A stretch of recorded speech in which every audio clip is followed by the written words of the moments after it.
Good afternoon. എൻ്റെ പേര് റിയ ബിജു. ഞാൻ BSc അഗ്രികൾച്ചർ കഴിഞ്ഞതാണ്. ഞാനിപ്പം ഇഗ്നോയില് MBA second sem human resource management second sem പഠിക്കുകയാണ്. ലാൻഡ്വൈസിന്റെ ഹെൽപ്പോടെയാണ് ഞാൻ ഇപ്പോൾ കോഴ്സ് പഠിക്കുന്നത്.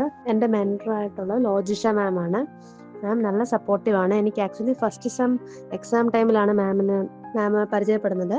അന്ന് തൊട്ട് നല്ലൊരു മെൻറ്ററിനുപരി നല്ലൊരു ഒരു ഫ്രണ്ടിനെ പോലാണ് ഇന്ററാക്ട് ചെയ്യുന്നത്. എന്ത് ഡൗട്ട് ഉണ്ടെങ്കിലും ഞാൻ മാമിന് മെസ്സേജ് അയച്ചാൽ അത് പെട്ടെന്ന് തന്നെ നല്ല റെസ്പോൺസീവ് ആണ്. അതേമാതിരി നല്ല സപ്പോർട്ടീവ് ആണ്. അസൈൻമെന്റ്സിന് ഡൗട്ട് ആണെങ്കിലും പഠിക്കുന്ന ഓരോ ദിവസം എക്സാമിൻ്റെ ആ സമയത്തും മാം മെൻറ്ററായിട്ട് ജോയിൻ ചെയ്ത ടൈമായിരുന്നു. അപ്പോൾ പോലും ആ ടൈമിൽ എന്നും രാവിലെ വിളിച്ച് എന്തെങ്കിലും ഡൗട്ട് ഉണ്ടോ, ഓൾ ദി ബെസ്റ്റ് ഒക്കെ പറഞ്ഞ് നല്ല സപ്പോർട്ടീവ് ആയിരുന്നു. എനിക്ക് ഭയങ്കര നല്ലൊരു മെൻറ്ററായി കിട്ടിയേക്കുന്നത്. Thank you so much ലാൻഡ്വൈസ്.